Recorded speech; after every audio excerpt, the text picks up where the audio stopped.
Hi, Ange. You all right? Yeah, good man. Just get the team news, please, and also a bit of an update on Mickey and Madders, if there is one.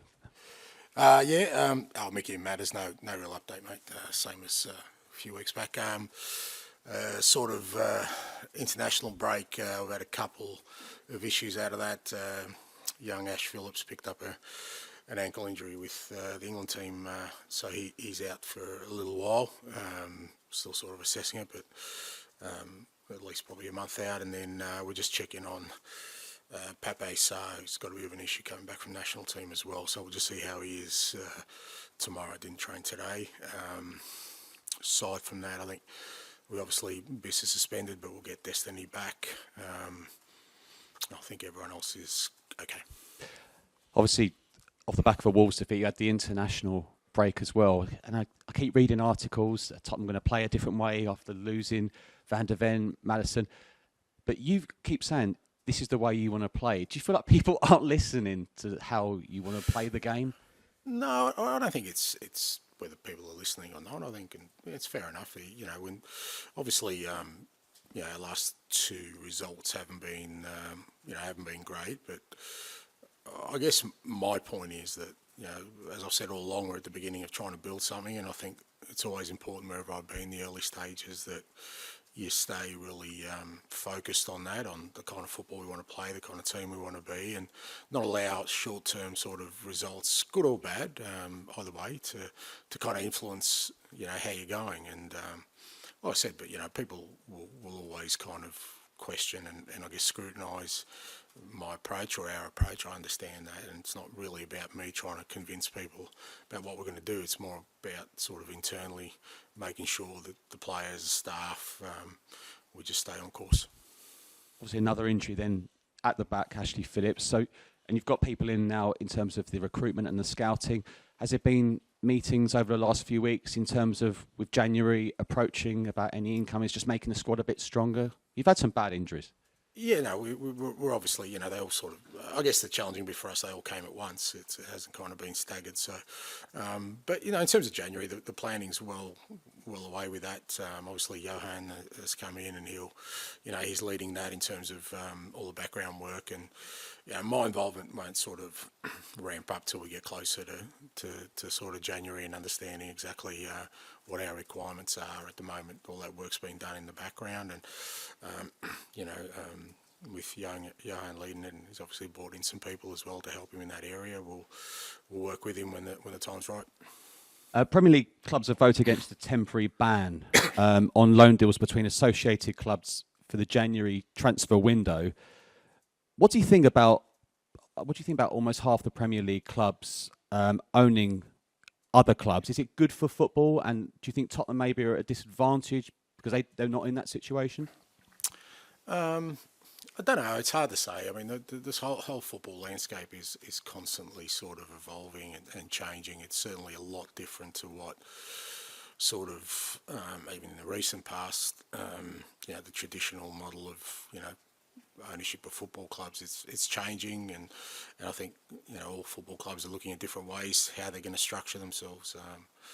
It's not a space I spend a lot of time thinking about because it's stuff that's kind of out of my control, and really, I try and deal with the structure we have in place here, and there's a pretty clear structure in here, at Tottenham about, the way the club's run, and that's kind of where my focus lies. Cheers, Ange. Thanks, mate.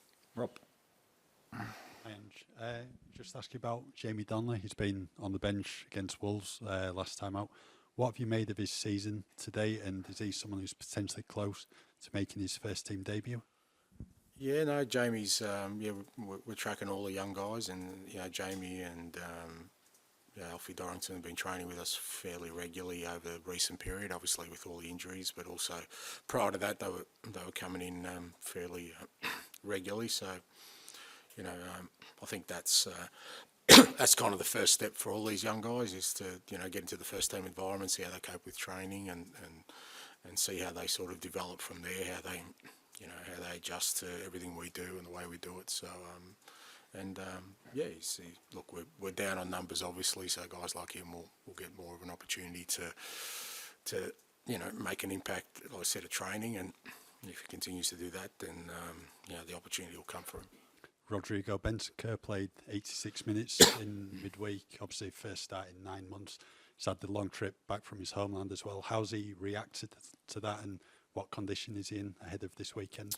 Yeah, no, he's fine. He trained this morning, it was good for Roddy to play. He was really keen to get back into the national team setup. I mean, obviously, he was keen to get back with us as well, but he obviously missed a fair bit of that national team, and it's something he feels like most players, I guess, really proud about representing his country. So, and the fact that he got an opportunity to start, I think it's good for us. It gives him that confidence that he can get through a game. Obviously, that he hasn't happened with us, but he's sort of increased his game time. So, I'm assuming he's come out of it, with even more sort of confidence about himself and where he's at, and that's good for us. I think that's a positive. As it's been such a stop-start season for Tottenham so far with the 3 international breaks, how much are you looking forward to just this continuous period of football now? Yeah, look, I mean, I guess we're in the same boat as every other club. I mean, it is a bit weird. You kind of play sort of a series of games and then the guys go away. And I guess probably more challenging for us in that like I said, we're still in the early stages trying to build something, so you don't get a lot of momentum in it. So, as you said, now we've got a sort of clean run right through till March. So, gives us some time to work with the guys. Thanks, mate. Charlie. Just wanted to ask about another player who's on international duty, Elson, and how he's been coming back. Obviously, he had a pretty intense game, a lot of travel, and how he's looking for Sunday. Yeah, again, like all the other international guys, they all trained this morning, so there was no issues with any of them. The South American boys were the last ones to get in yesterday, I think, along with Pape. So, but yeah, Emerson, Gio, Bentancur, Romero, they all trained sort of this morning, no issues. And Ollie Skip, I wanted to ask about, obviously, he started the first game against Brentford and then hasn't in the league anyway since, just how he's looking, how he's shaping up, and whether he could, help with the midfield absentees. Yeah, no, Skippy's been working hard at training. He's one of the guys who's obviously stayed back with us. We've had sort of 4 or 5 that have done a lot of good work the last couple of weeks. And look, he's working hard. He's sort of waiting for his opportunity, but that doesn't mean he can't make an impact, and he has made an impact coming in off during games and helping us. And look, the challenge for him, for all the guys, is there's no doubt the way we are at the moment with the numbers we have, they'll all get an opportunity to play. It's about what they do with that. Yeah, just wondered how much of a challenge that is, getting that midfield balance right, because obviously there are a few absentees in that area, and if that's been a headache a bit.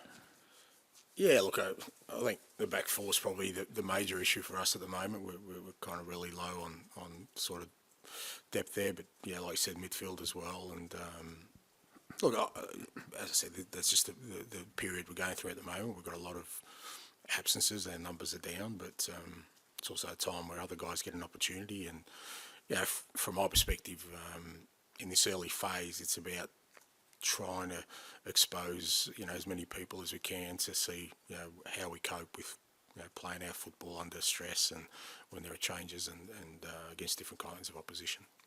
Okay, George, please. Hi, Ange. Just going back to Rodrigo, where do you see his best position in your midfield 3? I think the beauty of him is he can play a couple of different areas. I think he can play as a 6. He can play sort of further forward 8. He's even creative and I think he can score goals as well. So I think we were kind of hoping that with him and Matters and Pape and Biss, Pierre, sort of, we were well stocked in that midfield area for kind of different kinds of combinations. But obviously that's been disrupted a bit. But look, like I said, I think the key for Rodrigo is just to get him back to that level physically and mentally where he feels really comfortable about, sort of playing at this level. And I don't think he's far off it, from what I've seen. And again, certainly over the next sort of few weeks, he'll get that opportunity. Tottenham fans have generally seen him as kind of a box-to-box midfielder. I guess more of your 8, but he obviously plays as a 6 for Uruguay. Yeah. As he's kind of working his way back to fitness, could the 6th position be a little bit more sort of conducive to him whilst he's not maybe ready to be pressing as he was previously? Yeah, potentially. I think, and it's probably why Marcelo probably used him like that in Uruguay, you know, and watching the game and how he played, he did it really well, you know, so you know he can play there. But I don't think he's that far off, sort of, from a physical perspective.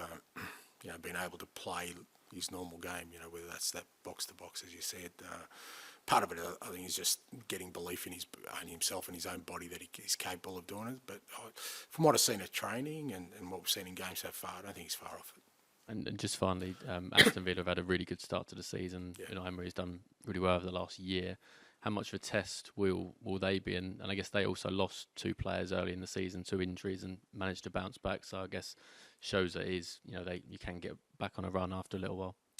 Yeah, no, they've been good since Unai's got there. You know, they've been really consistent with the way they play their football, and particularly, you know, over recent weeks, they're scoring goals, and you know, Phil, you know, obviously got a great deal of belief. So it's going to be a great test for us. But you know, we're at home. You know, apart from sort of the Chelsea game, you know, the result there, our home form's been really strong, and we just got to make sure we get back to that.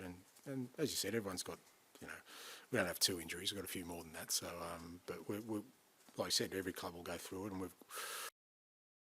to really kind of look at every aspect of our squad, you know, and you know, you kind of try and do that by design, but sometimes it's just, you know, that's the sort of our existence at the moment, where guys will get an opportunity to play, and it's great for me to see how they cope with playing our football, how they cope with the stress of, you know, playing against good opposition. So it'll be a good test for us, but you know, it's one we have to be up for.